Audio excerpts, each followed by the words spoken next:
सभी का स्वागत है गुरु ज्ञान साइंस क्लासेज के इस नए वीडियो में। और आज के वीडियो में हम लोग पढ़ने जा रहे हैं 10वीं का बहुत ही इंपॉर्टेंट टॉपिक है द्विघात बहुपदों का शून्य ज्ञात करना। और ये क्वेश्चन बोर्ड के एग्जाम में निश्चित रूप से आना ही आना है। 2 नंबर में आएगा, डेफिनेटली आएगा, 100% आएगा। इसलिए इस वीडियो को अच्छे तरीके से देखिए। चलिए यहाँ हम कुछ क्वेश्चन लिए हैं, 3-4 क्वेश्चन अलग अलग टाइप के हैं। देखिए, बहुपद का शून्यक ज्ञात करना रहता है और इसमें शून्यक और जो गुणांक है उसके बीच संबंध को सत्यापित करना रहता है। थोड़ा सा द्विघात बहुपद के बारे में जान लेते हैं। द्विघात बहुपद किसे कहते हैं? तो वैसा बहुपद जिसका अधिकतम घात 2 हो उसे हम क्या कहते हैं? द्विघात बहुपद कहते हैं। जिस बहुपद का अधिकतम घात 2 हो उसे द्विघात बहुपद कहते हैं। द्विघात बहुपद में किसी भी बहुपद में घात जितना होगा, जिस बहुपद का जितना घात होगा उसके शून्यक भी उतने होंगे। अगर रैखिक बहुपद है, रैखिक बहुपद का दूसरा नाम एक घातीय बहुपद भी होता है। तो रैखिक बहुपद में शून्यकों की संख्या 1 होती है क्योंकि उसका घात 1 होता है। द्विघातीय बहुपद में 2 शून्यक होते हैं। त्रिघातीय बहुपद में 3 शून्यक होते हैं। ऐसे ही जितना बहुपद का घात होगा उसके शून्यकों की संख्या भी उतनी ही होगी।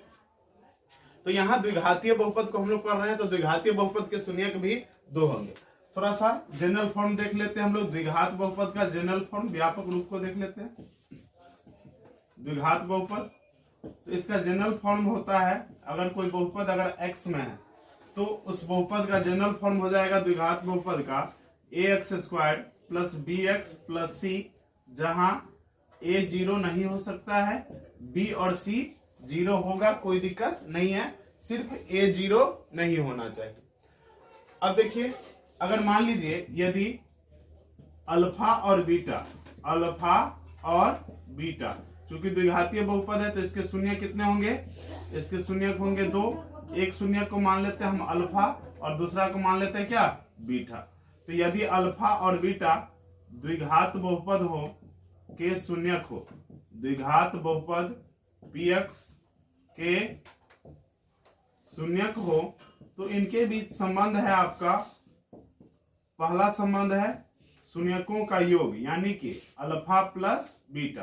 अल्फा जो बीटा का मतलब क्या हो गया? शून्यकों का योग। और इसका मान होता है -b/a, जहां माइनस और b क्या है? तो x का गुणांक है। b क्या है? x का गुणांक है। और बट्टा में a क्या है? तो आपका x² का गुणांक है। पहला संबंध हो गया शून्यकों का योग। अल्फा प्लस बीटा का मतलब शून्यकों का योग बराबर -b/a। दूसरा है हमारा अल्फा इंटू बीटा, और अल्फा इंटू बीटा का मान होता है किसके बराबर? c/a के बराबर। अल्फा इंटू बीटा का मान किसके बराबर होता है? c/a के बराबर, जहां c क्या है? कांस्टेंट टर्म है, अचर पद है। c क्या है? अचर पद। और a हो गया आपका x² का गुणांक। a क्या हो गया? x² का गुणांक हो गया, कोफिशिएंट हो गया। तो यही हो गया, देखिए ये हो गया शून्यक और ये हो गया उसका गुणांक। तो शून्यकों और गुणांक का बीच संबंध, इस संबंध को भी हमको दर्शाना है। तो इस सवाल में आपको 2 काम करना है, और ये सवाल 2 मार्क्स में गारंटेड है। आप 1000% कहिए, जितना प्रतिशत कहना कह लीजिए, एग्जाम में आएगा तो आएगा, डेफिनेटली आना है।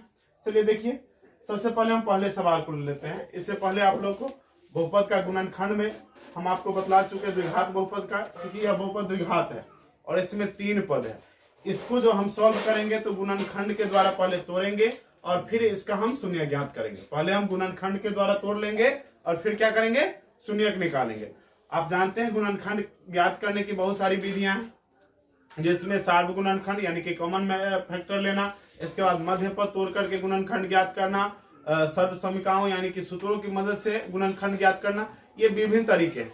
और इस सवाल को जो शून्यक आपको निकालना है, इसको सॉल्व करने के लिए आप मध्य पद तोड़कर गुणनखंड ज्ञात जो करते हैं, तो मध्य पद पहले तोड़ेंगे, तोड़ करके उसका गुणनखंड निकालेंगे, और जो हमारा गुणनखंड आएगा उस गुणनखंड को हम क्या करेंगे?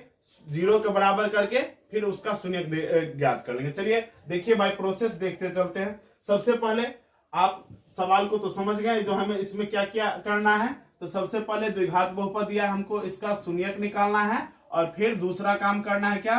शून्यक और गुणांक के बीच संबंध, यानी कि अल्फा प्लस बीटा और अल्फा इंटू बीटा का वैल्यू निकालना है। तो सबसे पहले कोई सा भी सवाल रहे तो सबसे पहले क्या दिया हुआ है तो इसको देख लीजिए। तो इसमें हमें दिया हुआ है बहुपद किस चर में है, x में है कि y में है। तो देखिए यहाँ चर है x, इसमें भी है चर x।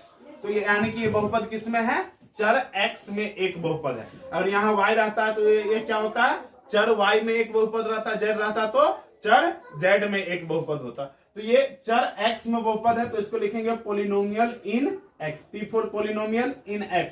इसका अर्थ हो गया px का मतलब क्या, चर x में एक बहुपद। और यहीं पे लिखते हैं py, तो इसका मतलब क्या हो जाएगा, चर y में एक बहुपद। तो px का वैल्यू हमें सवाल में दिया गया है 3x² माइनस x माइनस 4। चलिए इसका कंपैरिजन हम करते हैं द्विघात बहुपद के जनरल फॉर्म से। यह भी px और यह भी px, LHS बराबर है तो RHS बराबर होगा, ये बात तो आप सभी जानते हैं नहीं। तो देखिए इसमें LHS यानी बराबर के मात्र वाला एक जैसा है, तो भैया दोनों तरफ वाला एक जैसा होगा कि नहीं होगा, होगा। अब देखिए तो बराबर करेंगे तो इसमें भी 3 पद और इधर भी देख लीजिए कितने पद हैं, 3 पद। दूरी लिखे हैं थोड़ा सा दिक्कत होता है तो नजदीक में लिख करके इसका हम कंपैरिजन करते हैं। तो देखिए यह है ax² plus bx plus c। अब देखिए यहाँ ध्यान में बात को रखना है, यहां से हम वैल्यू निकालेंगे a b c का। किसका वैल्यू निकालेंगे, a b और c का। तो देखिए x² के जो गुना में है वह हमारा किसका वैल्यू देता है, a का वैल्यू देता है। x² का गुना वाला किसका वैल्यू देगा, a का। बराबर ना कर रहे हैं तो ये x² के गुना में कथी है 3, इसका गुना क्या है x² का 3। तो यहाँ a बराबर कितना हो गया 3। कोई दिक्कत, चूंकि यहाँ चिन्ह कुछ नहीं है, मतलब कौन सा चिन्ह है इसमें, प्लस का है। अगर कोई चिन्ह रहता तो माइनस, अगर आता तो यहाँ माइनस लिखा रहता, माइनस नहीं लिखा मतलब यह 3 किसमें है, प्लस में। कोई दिक्कत यहाँ तक, चलिए आ गया। अब देखिए x के जो गुना में वह किस क्या होता है, b का वैल्यू देता है। तो इसलिए b बराबर x के गुना में क्या है माइनस, और नहीं कुछ है मतलब x के गुना में तो 1 होगा तब ना ये x है, 0 तो हो नहीं सकता है। कुछ बच्चे कह देंगे 0 है, तो अगर 0 से हम x को गुना करेंगे तो इसका वैल्यू 0 हो जाएगा, तब तो ये x रहेगा ही नहीं।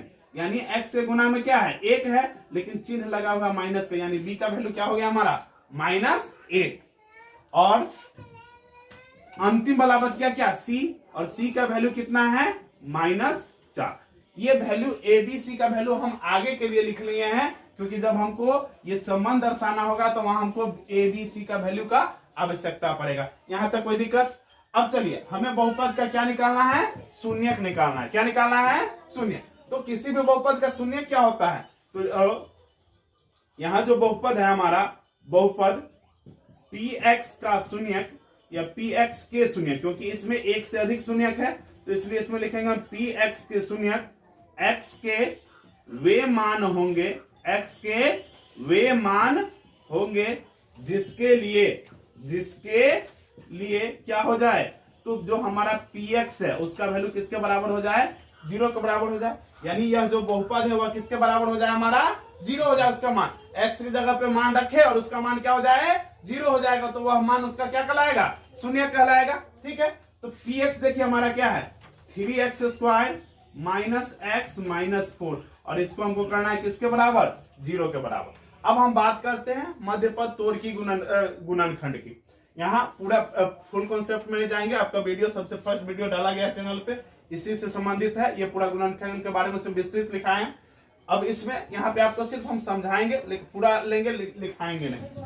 यहाँ देखिए सबसे पहला काम जो हम करते हैं वह हम करते हैं first term into last term, first term into last term. यानी कहने का तात्पर्य पहले पद का गुना प्रथम पद और अंतिम पद का हम क्या करते हैं, गुना करते हैं। सबसे पहले क्या करेंगे, पहले पद का अंतिम पद से गुना करेंगे। इसमें कितने पद हैं, 3 पद। एक हो गया आपका 3x², दूसरा हो गया -x, और तीसरा क्या हो गया -4। तो सबसे पहले पहला पद क्या हो गया हमारा 3x², ठीक, गुने अंतिम पद क्या है -4, चिन्ह के साथ आपको लेना है। ठीक है, अब इसको गुना करिए, प्लस माइनस का गुना करेंगे क्या हो जाएगा माइनस, और 3 को 4 से गुना करेंगे तो 3 चौके 12, और x² का x² रहेगा, -12x² हो गया। अब यहां से एक बात है आपको ध्यान में रखनी है, first term into last term का जो वैल्यू हम निकाले उसका मान हमारा अगर माइनस में आ रहा है, यदि माइनस में आ रहा है, अगर first term into last term का चिन्ह माइनस हो, चिन्ह माइनस में हो तो क्या करना है, तो हमें घटाना होगा। तो क्या होगा, घटाना। और यदि चिन्ह आ जाए प्लस में, चिन्ह क्या किस में आ जाए, प्लस में, तो क्या करना है, जोड़ना है। क्या करना है, जोड़ना है। आपको पूरा यहां से हम क्लियर कर देंगे इस कॉन्सेप्ट को, कहीं कंफ्यूजन नहीं रहेगा। First term into last term निकालेंगे, यहां चिन्ह को देख लीजिएगा क्या हो रहा है, माइनस में आ रहा है, मतलब हमको घटाना होगा। जो अगर इसी का मान अगर प्लस में आ जाता तो हमें क्या करना होता, जोड़ना होता। क्या करना होता, जोड़ना होता। बात समझ गए इतने। अब किसे जोड़ना है, किसे घटाना है, तो अब पहले इसको जोड़ने घटाने से पहले इसको तोड़ना होगा, बाद में जोड़ना, पहले इसको तोड़ो। ठीक है, क्या है यहाँ पे चिन्ह, संख्या क्या है, एक्स स्क्वायर का गुणांक कितना है, 12। अभी चिन्ह को हम तब तक साइड में रख लेते हैं। तो यहाँ है हमारा अचर पद 12। अब 12 का क्या करिए, आप जितना पॉसिबल फैक्टर निकाल सकते हैं, जितने भी संभावित गुणनखंड हो सारे को लिख लीजिए। संभावित गुणनखंड का मतलब क्या, जिससे उसमें भाग लग जाए।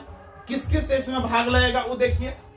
12 में 1 से भाग लगेगा कि नहीं लगेगा, क्या मतलब है, 12 ही कैन 12।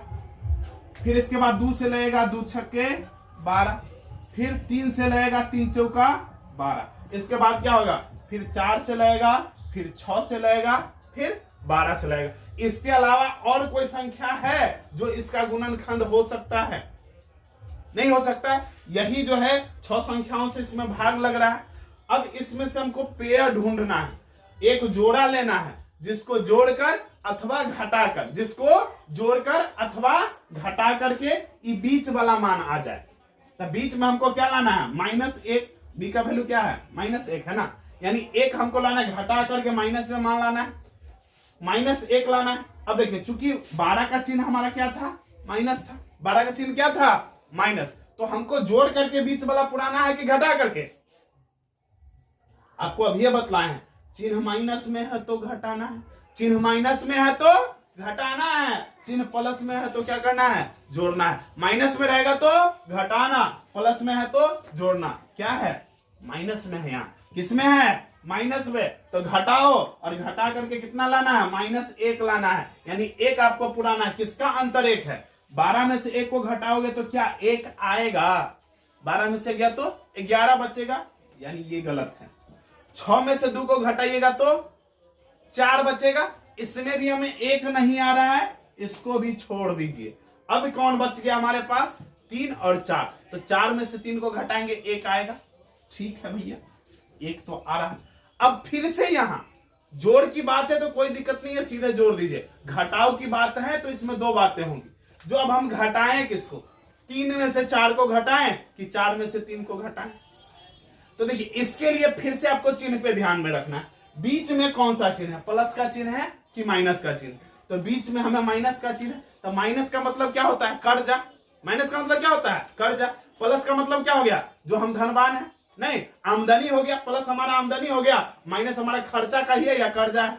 तो यहाँ -1 का मतलब क्या है, 1 रुपया इसके ऊपर कर्जा है। कर्जा कब हुआ होगा, कमाया होगा कम और खर्चा कर लिया होगा बेसी, नहीं कम आमदनी 98 या खर्चा रुपया, तो ऐसी स्थिति में तो कर्जा स्वाभाविक होगा। यानी अगर बीच में अगर माइनस में लाना है तो ध्यान में हमेशा रखिएगा, अगर यहाँ बीच वाला चिन्ह माइनस है और घटाने की स्थिति है तो आप बड़का वाला में माइनस लगा देना, जो बड़का है ना वह माइनस में होगा, यानी खर्चे हमारा ज्यादा होगा, आमदनी हमारा कम है, खर्चा ज्यादा हो गया। बस इतनी सी बात है, गलतियां यही होगी। बार बार इसको आगे पीछे करके वीडियो को देख लीजिएगा अगर कंफ्यूजन हो तो, ठीक है।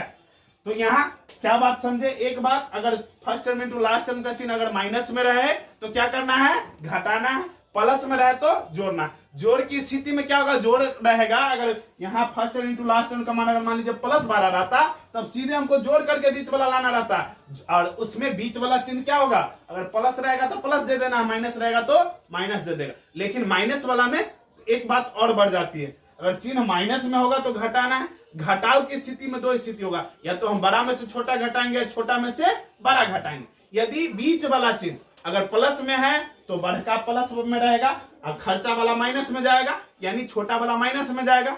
यदि चिन्ह प्लस में हो तो बड़े वाला में प्लस का चिन्ह देना है, छोटे वाले में माइनस का देना। लेकिन यदि चिन्ह माइनस का हो, किसमें? बीच वाले पद में। किसमें? बीच वाले पद में अगर चिन्ह माइनस का हो तो हम बड़का में माइनस लगाएंगे, छोटका संख्या में प्लस लगाएंगे। कोई दिक्कत यहां तक? और इसके बाद अब तो हमारा पेयर हो गया 3 और -4। देखिए तो इसको घटा करके क्या -1 आता है, तो 3 में से तो 4 जाएगा नहीं, 4 में से 3 हम घटाएंगे, 4 में से 3 गया, कितना हो गया? 1। और चिन्ह किसका होता है? तो जो बड़ा होता है उसी का ना चिन्ह होता है, तो ये हो जाएगा -1 हो गया कि नहीं? यही तो हमको लाना था। अब क्या करना है इसमें? तो जो चर हमको सवाल में दिया हुआ है, कौन सा चर दिया हुआ है? x दिया हुआ, तो x रखेंगे, y रहेगा तो y रखेंगे, z रहेगा तो z रख देंगे। तो x दिया है यानी 3x और ये हो गया -4x। देखिए तो क्या घटाने पर -x आ रहा है बीच वाला, तो 3 में से 4 जाएगा तो -x तो बचवे करके 4 में 3 गया 1, x का x से। अरे 3 गो आम, अब में से 4 गो आम, हमारे पास 3 गो आम है, देना है 4 गो आम, तो 1 आम तो केकरो से पैसा लेना होगा कि नहीं? तो वही 1 आम हमको पैसा रह गया। अब इसको गुना करके देखिए तो क्या इसके बराबर आ रहा है मान? प्लस माइनस माइनस, 3 चौके 12 और x का गुना करेंगे x², यानी ये इसका मान first term into last term के मान के बराबर है। कोई दिक्कत यहां तक? दोनों चीज हम चेक कर ले, यानी कि बिल्कुल हमने जो लिया, जो पेयर हमने खोजा वह बिल्कुल सटीक है। अब इस मान को आप बीच में रख दीजिए। पहला और अंतिम वाला पद कुछ नहीं होगा, इसमें जो बदलाव होगा किसमें? खाली बीच वाला में। तो पहला पद जैसे का तैसे रहने दीजिए, बदल गया भैया। इसके जगह पे आप 3x को पहले लिख लीजिए या -4x को पहले लिख लीजिए, कोई दिक्कत नहीं है। आप पहले 3x को भी लिख सकते हैं, बाद में भी लिख सकते हैं, कोई दिक्कत नहीं है। एक हो गया 3x, दूसरा हो गया हमारा क्या? -4x, और फिर -4 है बराबर 0। अब क्या करिए? अब जोड़ा का लगाइए अब सबका। अब क्या करिए? 2 गो को इधर लकीर खींचिए, 2 गो इधर, 4 गो, पहले 3 गो था, हो गया 4 गो, तो 4 गो है तो 2 गो करके जोड़ा लगा लेगा कि नहीं? पार्टी बना लिया अपना। तो अब इस पार्टी में देखिए क्या कॉमन बात है, क्या बात है जो दोनों में एक ही रंग का मिलता है, क्या सब है? तो देखिए 3 एकड़ों में है, 3 एकड़ों में है ना रे, तो ये 3 आ जाएगा इस कॉमन में। कॉमन का मतलब क्या होता है? जो सब में है उसको हमें बाहर निकाल लेना। अब देखिए इसमें x एगो है, इसमें x 2 गो है, तो एगो कॉमन आएगा कि नहीं आएगा? 2 गो में से एगो कॉमन आएगा नहीं, तो एगो कॉमन हम ले लेंगे। अब देखिए कॉमन का मतलब क्या होता है? भाग देना। जो कॉमन लेंगे उससे जो पहले वाली संख्या उसमें भाग दीजिए, तो भाग देंगे तो 3 से 3 कटेगा, x से x² में भाग देंगे। आप जानते हैं जब बेस सेम रहता है और भाग करते हैं तो पावर क्या होता है रे? घट जाता है, और गुना करते हैं तो पावर जुटता है नहीं। तो 2 में से पावर 1 जाएगा तो x का पावर कितना बचेगा? 1, यानी 2 गो x था, एगो मर गया, एगो बच गया। 2 गो राज, इसके पास 2 गो सैनिक था, इसके पास एगो था, एगो सैनिक एगो का काम निपटा दिया, तो एक को बचा कि नहीं बचा? कि उसको वो भी काम निपट गया उसका। चलिए अब इसके बाद कौन सा चिन्ह है यहाँ पे? प्लस का, तो यहाँ आ जाएगा प्लस का चिन्ह। अब इससे इसमें भाग दीजिए, 3 से 3 को निपटा दिया, ये x को निपटा दिया, मतलब क्या बच गया? 1 बचा, कि 0 हो जाएगा। एक ही मरतबे ना लगेगा रे, 3 एकाइन 3, x एकाइन 1, तो 1 ही हो जाएगा। अब देखिए इस दोनों में यहाँ जो चिन्ह रहे, प्लस रहे प्लस का चिन्ह लीजिएगा, माइनस रहे माइनस का, इधर से हमें बहस नहीं। इसके बाद दूसर का पेड़ लेने से पहले यहाँ जो चिन्ह है, प्लस का चिन्ह रहेगा तो प्लस से लेना है, माइनस का चिन्ह रहेगा माइनस से लेना है। तो यहाँ कौन सा चिन्ह है? माइनस, तो क्या लेंगे? माइनस। और क्या है जो दोनों में कॉमन है? क्या है जो दोनों में है? 4। इसमें x है, इसमें x है क्या? नहीं है, तो x कॉमन आ सकता है? नहीं आएगा। 4 तो कॉमन आएगा, कोई दिक्कत यहां तक बतलाइए। अब देखिए कॉमन लिए, कॉमन का मतलब क्या है? उससे हमको फिर से भाग करना है, फिर लड़ाई करिए। माइनस से माइनस को काट करके हटाया, 4 को हटा दिया, क्या बच गया? x बचा। फिर देखिए माइनस से माइनस कट गया, 4 से 4 में भाग देंगे, क्या मतलब लगेगा? 1 मतलब। देखिए माइनस से माइनस कटेगा तो क्या हो जाएगा? प्लस हो जाएगा, और 4 से 4 में भाग देंगे, क्या हो जाएगा? 4 एकम 4 हो गया। यहां तक कोई दिक्कत, कोई समस्या तो बतलाइए, किसी तरह की समस्या? चलिए अब देखिए पहले था 3 गो से हुआ 4 गो, अब 4 गो से फिर देखिए अब क्या गो पद बन गया रे? 2 गो पद बन गया। अब देखिए तो क्या दोनों में कुछ चीज फिर है जो दोनों में एक ही रंग का बात मिल रहा है? नहीं मिल रहा है। अरे देखो ना गौर से, ये देखो x+1 है, इधर भी है x+1 है। ये हमेशा जब कॉमन ले लेंगे तो ध्यान में रखिएगा ये दोनों में एक ही रंग का आएगा। अगर एक रंग का नहीं आएगा मतलब आपने जो बनाया वह बिल्कुल गलती बनाया, ठीक है। बाद में फिर हमारा दोष मत देना। चलिए x+1 दोनों में, यानी ये फिर क्या हो गया, बिचमझिया हो गया, कॉमन आ जाएगा, ये भी ले लिए। अब फिर इससे क्या होगा, x+1 से x+1 कट गया तो इसमें क्या बच गया, 3x बचा नहीं, और इससे इसमें भी x+1 से x+1 खल्लास, तो क्या बच गया -4 बराबर 0। यहां तक कोई समस्या, कोई दिक्कत? अगर हमें सिर्फ गुणनखंड ज्ञात करना रहता तो ये 0 नहीं रहता, हमारा आंसर यहीं पे खत्म हो जाता। लेकिन हमें करना क्या है, शून्यक निकालना है। तो अब देखिए, अगर आप जानते हैं अगर कोष्ठ को हम जब हटाते हैं तो क्या हो जाता है, जब दो गो कोष्ठ हट जाता है तो दो संख्या रहती है, दोनों संख्या का मल्टीपल हो जाता है, गुना हो जाती है दोनों संख्याओं में, होती है कि नहीं होती है? हाँ, चलिए इसको थोड़ा सा हटा देते हैं। तो देखिए यहाँ जो कुछ बातें, यहाँ कुछ बातें छुपी हुई है, लिखा हुआ नहीं है लेकिन ये छुपा हुआ है, छुपे छुपे कर रहा है। कहता है ये दो बात है, इस दोनों को गुना करने पे मान हो जाता है 0।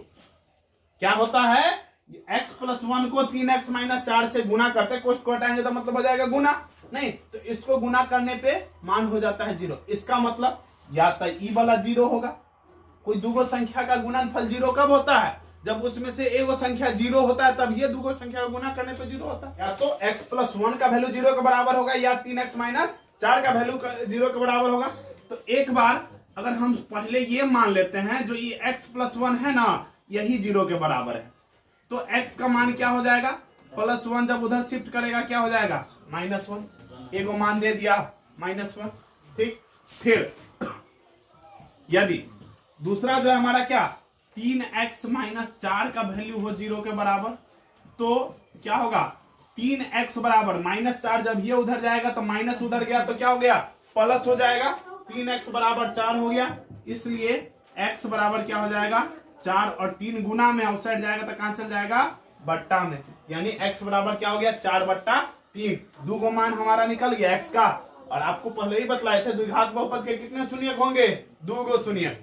क्या शून्यक, 2 गो, यानी कि x का मान हो गया एगो आपका -1, दूसरा हो गया 4/3। अब आपको संबंध को दर्शाना है, क्या बतलाना है, संबंध को। तो हम मान लेते हैं, माना कि अल्फा और बीटा क्या है, इसी बहुपद के शून्यक है, बहुपद px के शून्यक है, बहुपद px के क्या है, शून्यक है। यानी इसमें से जो एक मान है वह अल्फा हो गया, ए को हम क्या मान लिए, अल्फा, दूसरा को मान लिए हम क्या, बीटा, दूसरा को हम क्या मान लिए, बीटा। तो पहला संबंध क्या है, शून्यकों का योग। पहला क्या है, शून्यकों का योग। योग माने क्या होता है, जोड़, यानी कि अल्फा प्लस बीटा का वैल्यू निकालिए। तो अल्फा के जगह पे -1 प्लस बीटा के जगह पे 4/3। इसके बट्टा में नहीं कुछ हो, 1 देंगे तो क्या ये बुरा मानेगा, नहीं ना मानेगा, कोई अंतर इस पे आना नहीं है। सबसे पहले बट्टा पक्का जोड़ करिए, इसमें क्या होगा, एलसीएम लेंगे, 1 और 3 का एलसीएम 3, 1 तिया 3 तो 3 एकम 3, 3 है माइनस का दे दो माइनस, प्लस 3 एकम 3 तो 4 एकम 4, और 4 में से 3 गया, कितना बच गया, 1/3। देखिए तो 1 क्या है, 1 किसका वैल्यू है, नहीं है किसी का, -1 है। तो देखिए 1 को हम ऐसे लिख सकते हैं, -1 लिखेंगे, कोई दिक्कत, कैसे, तो माइनस माइनस प्लस, आपको पहले ही बतलाया कोष्ठ का मतलब क्या होता है, गुना, तो माइनस गुने माइनस, आप लोग को कहानी बतलाए थे, दुश्मन का दुश्मन दोस्त, तो दुश्मन दुश्मन क्या बन गया, दोस्त बन गया, तो ये प्लस हो जाएगा। अब बट्टा में क्या है, 3 को रहने दीजिए ऐसे ही, तो माइनस। अब देखिए -1 जो है वह हमारा किसका मान दे रहा है, b है, b के बराबर है, तो इसको हम लिख सकते हैं -b, और 3 किसका मान है, a का मान है, हो गया -b/a। यही तो था पहला, -b/a अल्फा प्लस बीटा बराबर। एगो बात तो हमने सत्यापित कर दिया, एगो बात प्रूफ हो गया। दूसरा चलिए शून्यकों का गुणनफल, यानी अल्फा गुने बीटा, अल्फा गुने बीटा, यानी अल्फा के वैल्यू कितना रे, -1, और बीटा के वैल्यू कितना, 4/3, गुना कर दो, माइनस प्लस माइनस 4 एकम 4, अब बट्टा में 3। अब बता माइनस, इस 4 जो है किसका वैल्यू है, -4 किसका वैल्यू है जी, सी का, है, तो इसके जगह पे सी लिखेंगे तो क्या ये बुरा मानेगा? नहीं ना मानेगा। चलिए, 3 किसका वैल्यू है? ए का। यही तो था, सी बाई ए। क्या आया कि नहीं आया? संबंध सत्यापित तो हो गया। आप लोग का दिमाग क्लियर हो गया? कोई दिक्कत होगा? चलिए इसी को लिख देंगे प्रूफ। ये हमारे तरफ से 2 मार्क्स, जितना परसेंट कहिएगा उतना परसेंट की गारंटी के साथ करें। पूछेगा तो भैया पूछेगा। एक सवाल हमने बनाया, आप लोग के लिए कुछ सवाल होमवर्क में रहे। चलिए बनाइए, अच्छे तरीका से मजे लीजिए।